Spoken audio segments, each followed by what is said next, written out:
உங்க அழகான முகம் ஏன் உள்ளத்தை அசைக்குது. உங்க அழகான குரல் என்ன தூக்கி நடத்துது. உங்க அழகான முகம் ஏன் உள்ளத்தை அசைக்குது. உங்க அழகான குரல் என்ன தூக்கி நடத்துது. நான் நம்புறேன், இன்னும் நம்புவேன்.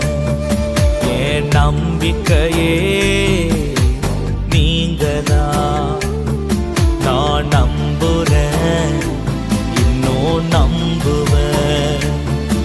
என் நம்பிக்கையே இயேசு நீங்கதான். உங்க அழகான முகம் ஏன் உள்ளத்தை அசைக்குது. உங்க அழகான குரல்